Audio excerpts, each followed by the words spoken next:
तो गाइज आपके अपने यूट्यूब चैनल अमर टेक्निकल नॉलेज में आपका स्वागत है। तो चलिए आज हम इंटीग्रल एंड डिफरेंशियल कैलकुलस का थ्योरी का पार्ट लेके आए हैं, जहाँ की गेट में डायरेक्ट यहाँ से प्रॉपर्टी बेस्ड क्वेश्चन पूछा जाता है। तो इसमें सब यूजफुल प्रॉपर्टी देखते हैं डिफरेंट इंटीग्रल का। सबसे पहला आता है integral A to B F X D X is equal to F X A to B is equal to F of B minus F of A, मतलब upper limit minus lower limit function में बैठा के minus कर देते हैं। दूसरा property है integral A to B F X D X is equal to integral A to B F T D T, मतलब फंक्शन या टी में बदल जाता है, चेंज होता है। तीसरा property of integral A to B F X D X is equal to minus of integral B to A, मतलब माइनस जब लगता है तो अपर वाला लोअर में आ जाता है, लोअर वाला में चेंज हो जाता है, मतलब एफ एक्स डी एक्स। फिर आता है property number 4 integral A to B F X D X is equal to integral A to C F X D X plus integral C to B F X D X. इसमें क्या होता है कि total मतलब ये property same ही रहता है, मतलब ए और बी के बीच में बस एक लिमिट आ जाता है, उसी की वजह से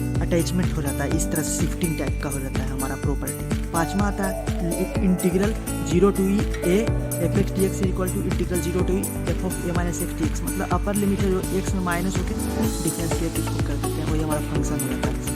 फिर अपोजिट लिमिट है इसमें minus A to A F X D X, तो इसी में आपका कंसेप्ट आता है ऑड और इवन फंक्शन का। अगर हमारा F of minus X equal to F X रहेगा तो इवन फंक्शन कहलाएगा, अगर F of minus X equal to minus F of X रहेगा तो ऑड फंक्शन कहलाएगा। इसी तरह से हमारा टोटल ये डिफिनिट इंटीग्रेशन का प्रॉपर्टी है। गेट में सबसे यूजफुल ये प्रॉपर्टी होता है, इससे डायरेक्ट क्वेश्चन आता है प्रॉपर्टी बेस्ड। फिर हम देखते हैं स्पेशल फंक्शंस में कुछ gamma and beta functions. Gamma function का ये प्रॉपर्टी है gamma N is equal to integral 0 to infinity E को पावर माइनस टी टी को power N minus 1 D T, जिसमें हमारा एन 0 से बड़ा होना चाहिए। फिर की पॉइंट देखते हैं कुछ स्टैंडर्ड रिजल्ट है गामा फंक्शन का। इसमें हमारा क्या होता है कि जैसे हमारा गामा फंक्शन से रिलेटेड से क्वेश्चन जो अभी हम प्रॉपर्टी देखे इंटीग्रल 0 टू इन्फिनिटी ई को पावर माइनस टी टी को power N minus 1 D T, तो इसमें हमारा क्या होता है कि लास्ट में जो आंसर आने वाला रहता है ना, तो ये हमारा प्रॉपर्टी जो है स्टैंडर्ड कुछ रिजल्ट्स, इसको हमको याद रखना इसलिए जरूरी है कि अगर याद नहीं रहेगा तो बहुत वहाँ टाइम कंज्यूमिंग हो जाएगा हमारा, इसलिए इसको याद रखेंगे तो टाइम हमारा कम लगेगा। तो इसमें क्या होता है गामा 1/2 का वैल्यू होता है रूट पाई, और गामा n प्लस 1 का वैल्यू होता है n गामा n, कब जब n हमारा फ्रैक्शन रहेगा, n फैक्टोरियल कब जब n हमारा इंटीजर होगा। Gamma n is equal to n minus 1 factorial होता है, और गामा -1/2 -2 रूट पाई होता है। चलिए तो बीटा फंक्शन की ओर देखते हैं। Beta M N is equal to 0 to 1 X power m minus 1 into 1 minus X power n minus 1 D X. इसमें हमारा m भी 0 से बड़ा होना चाहिए और n भी 0 से बड़ा होना चाहिए। बीटा फंक्शन ही हो गया। गामा फंक्शन देख ही लिए। बीटा गामा फंक्शन हमारे लिए डिफिनिट इंटीग्रल में बहुत ही ज़्यादा इंपॉर्टेंट है। इसका की पॉइंट देखते हैं। Beta M N is equal to gamma m into gamma n by gamma m plus n। दूसरा प्रॉपर्टी है 0 to π/2 sine power m cos power n x D X, gamma m plus 1/2 into gamma n plus 1/2 by 2 gamma m plus n plus 2/2। फिर तीसरा property है 0 to π/2 sine power n x D X, इसका होता है half beta n plus 1/2 into half. इसमें beta M N M के जगह पर n प्लस 1/2 है, n के जगह पर हाफ है, तो इसी को शिफ्ट करके हम इस तरह से लिख सकते हैं gamma n plus 1/2 by gamma n plus 2/2 into root π/2। फिर चौथा प्रॉपर्टी है integral 0 to π/2 cos power n x D X, इसका फॉर्मूला होता है 1/2 बीटा हाफ n प्लस 1/2। इसका शिफ्ट करके हमारा फॉर्मूला ये निकलता है gamma n plus 1/2 by gamma n plus 2/2 फिर इंटू रूट π/2। फिर कुछ एप्लीकेशन है डिफरेंट इंटीग्रल का, जिसमें एरिया आता है, लेंथ आता है और वॉल्यूम आता है। इसका एप्लीकेशन बहुत ही ज़्यादा इंपॉर्टेंट है गेट के पॉइंट ऑफ व्यू से।